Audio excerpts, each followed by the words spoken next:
सोलापुरातील पूर्व भागात माय डिनिम या ठिकाणी होलसेल दर रिटेल मध्ये उपलब्ध। 3 जीन्स मिळवा फक्त 1200 रुपयात आणि 3 टी शर्ट मिळवा फक्त 1000। विद्येची देवता देवी सरस्वतीशी संबंधित सरस्वती यंत्र आणि मंत्र हे ज्ञान, बुद्धी, स्मरणशक्ती, एकाग्रता तसेच कलेत यश मिळवण्यासाठी अत्यंत प्रभावी आध्यात्मिक साधन मानले जाते। विद्यार्थ्यांपासून ते अभ्यासक, कलाकार आणि साधकांपर्यंत अनेक जण या यंत्रमंत्रांची साधना करतात। सरस्वती यंत्राची ही रचना पूर्णपणे भूमितीय पद्धतीची आहे। या यंत्रामध्ये त्रिकोण, वर्तुळे तसेच कमळाच्या पाकळ्यांचा समावेश असतो। या सर्व आकृत्यांचा विशिष्ट आध्यात्मिक अर्थ असून त्या सकारात्मक ऊर्जा आकर्षित करण्यास मदत करतात। या यंत्राच्या मध्यभागी असलेला बिंदू हे ऊर्जेचे मुख्य केंद्र मानले जाते।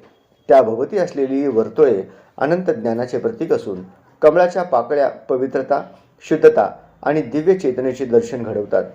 या रचनेमुळे साधकाचे मन शांत होऊन एकाग्रतेत वाढ होते। सरस्वती मंत्रामध्ये ओम ऐं सरस्वते नमः हा बीज मंत्र अत्यंत महत्त्वाचा मानला जातो। या मंत्राचा नियमित जप केल्यास बुद्धी प्रखर होते, स्मरणशक्ती वाढते आणि अभ्यासात प्रगती साधता येते असे मानले जाते। या यंत्र आणि मंत्राची योग्य पद्धतीने साधना केल्यास मानसिक स्थैर्य मिळते तसेच बौद्धिक आणि आध्यात्मिक विकास घडतो असे मत वेदश्री वेणुगोपाल जिल्हापंतलू यांनी व्यक्त केले आहे। त्यांनी सरस्वती यंत्राच्या धार्मिक आणि शास्त्रीय महत्त्वावर प्रकाश टाकला। सरस्वती यंत्र आणि मंत्र यांचा योग्य वापर केल्यास जीवनातील ज्ञानप्राप्तीचा मार्ग अधिक सुलभ होतो असा विश्वास भक्त आणि साधक व्यक्त करत आहेत। नमस्कार, भारत न्यूज एक्सप्रेसमध्ये पुन्हा एकदा आमच्या सर्व प्रेक्षकांचं मी दयानंद दालवळी मनपूर्वक स्वागत करतो। आजचा दिवस खास पर्वाचा आणि खास विशेषाचा आहे। या देवी सर्वभूतेषु विद्यारूपेण संस्थिता नमस्तस्ये नमस्तस्ये नमस्तस्ये नमो नमः। आज सरस्वती मातेचा प्रकट दिवस, माघ शुद्ध वसंत पंचमी। तर या दिवसाचं विशेष मार्गदर्शन करण्यासाठी आपल्या सोबत आहेत वेदश्रुती धार्मिक अनुष्ठान केंद्राचे सन्मान्य श्री जिल्हापंतू सर। नमस्कार। नमस्कार। नमस्कार सर, आज भूतलावरील सर्वात श्रेष्ठ आणि पवित्र दिवस मानला जातो वसंत शुद्ध पंचमी। याबद्दल आमच्या प्रेक्षकांना आपण काय माहिती सांगा? शास्त्रामध्ये आज माघ शुद्ध पंचमी या दिवशी सरस्वती प्रकट दिवस आहे। जे हिंदू संस्कृतीमध्ये पती पत्नी यांनी एकत्रित उत्तमरित्या सुख समृद्धीने मनोमिलन करण्याचा दिवस, जे पाश्चात्य संस्कृतीमध्ये व्हॅलेंटाईन डे असे म्हणतात, तो हिंदू धर्मात आजचा दिवस म्हणजे वसंत पंचमी। आजच्या वसंत पंचमीच्या दिवशी पती पत्नी यांचं वाद जर असेल त्याच्यातून मुक्तता होऊन पती पत्नी यांनी सुख समृद्धी ऐश्वर्ययुक्त मनोमिलनयुक्त जीवन जगण्यासाठी त्यांनी भगवान पांडुरंगाच्या चरणी, रुक्मिणी मातेच्या चरणी किंवा राधा कृष्णाच्या चरणी नतमस्तक होऊन प्रार्थना केल्यास त्या पती पत्नी यांचं वादग्रस्त जीवन संपून एकत्रित नांदण्याचा दिवस म्हणजे वसंत पंचमी होय। त्यानंतर आजचा वसंत पंचमीच्या दिवशी भगवती सरस्वती देवी, वाणीची देवी, विद्येची देवी प्रकट झालेले दिवस आहे।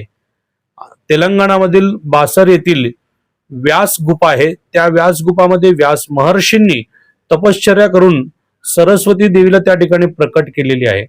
ब्रह्मादेवीने सुद्धा, भगवान ब्रह्मा देवतेने सुद्धा पुष्कर मध्ये सरस्वती देवीचा जन्म प्रकट करून दिला दिवस म्हणजे आजचा माघ शुद्ध पंचमी वसंत पंचमी दिवस। या वसंत पंचमीच्या दिवशी आज संध्याकाळी आई वडिलांना पहिल्यांदा प्रथम गुरु मातृदेवतेला मानलेला आहे, मातेला। त्या मातेनी संध्याकाळी पवित्र होऊन आपल्या बाळाला म्हणजे अर्थात 7 वर्षाच्या आतील बालकांना भगवती सरस्वती देवीच्या मंदिरात जाऊन त्या ठिकाणी श्रीफळ, पिवळे फूळ, पिवळे वस्त्र, पिवळे मिठाई हे अर्पण करून सरस्वती देवीचं दर्शन करून घ्यावं। माता आणि बालक त्यांनी घरी येऊन आपल्या मांडीवरती आपल्या बाळाला बसवून वडिलांनी किंवा आईंनी सुवर्णाच्या लेखणीने किंवा डाळिंबाच्या लेखणीने मधात बुडवून बालकाच्या जिभेवरती हैम हे अक्षर लिहिल्यास त्या बालकाच्या जीवनात विद्या, बुद्धी, मेधा, प्रज्ञा, यश प्राप्त होते व धारणा शक्ती प्राप्त होते असे शास्त्रामध्ये लिहिलेलं आहे। म्हणून माझी सर्व हिंदू धर्मातील प्रत्येक नागरिकाला, प्रत्येक भाविकांना विनंती आहे की आज वसंत पंचमीचा दिवस विशेष दिवस आहे. शुक्रवार आल्यामुळे त्याला दुग्ध शर्करा योग आलेला आहे.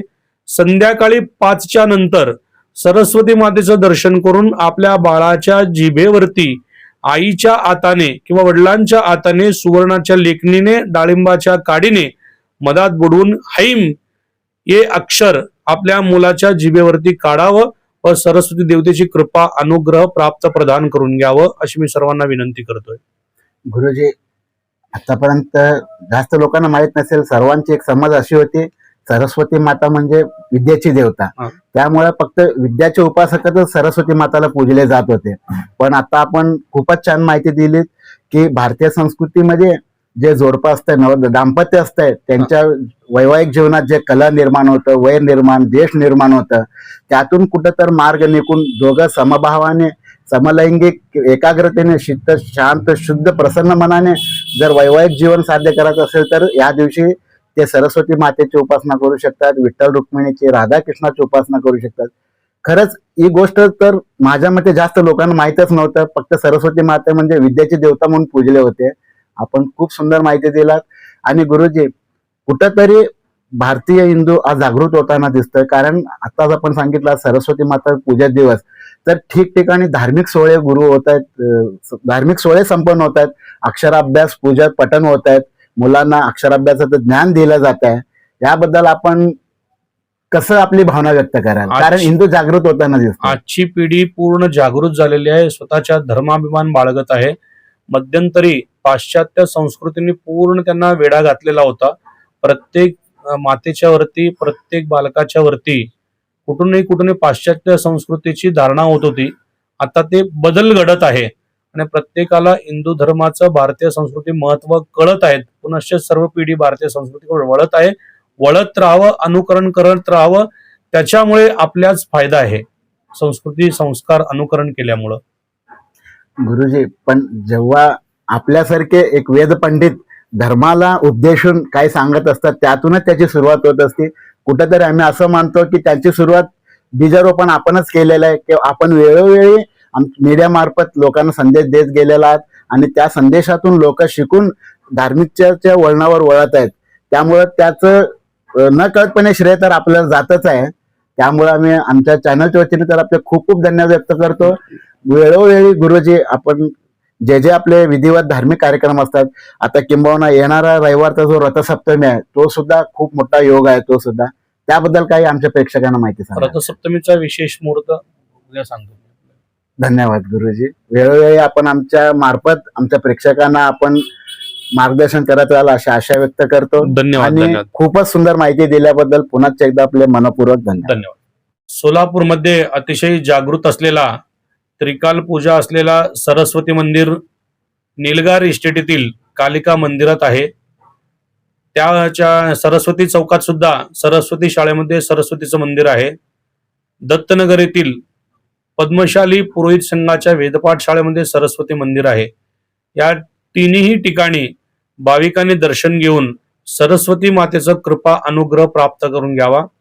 त्यानंतर महत्वाची गोष्ट म्हणजे निलगार इस्टेटीतील कालिका मंदिरमध्ये महाकाली, महालक्ष्मी, महासरस्वती अधिष्ठात्री देवता त्या ठिकाणी असून त्या ठिकाणी गेल्यास ऐम ह्रीम क्लीम या बीजाक्षराचं युक्त असलेली अधिष्ठात्री देवी जी आहे, महाकाली, महालक्ष्मी, महासरस्वती, या देवतेचं दर्शन करून भाविकांनी कृतकृत्य व्हावं.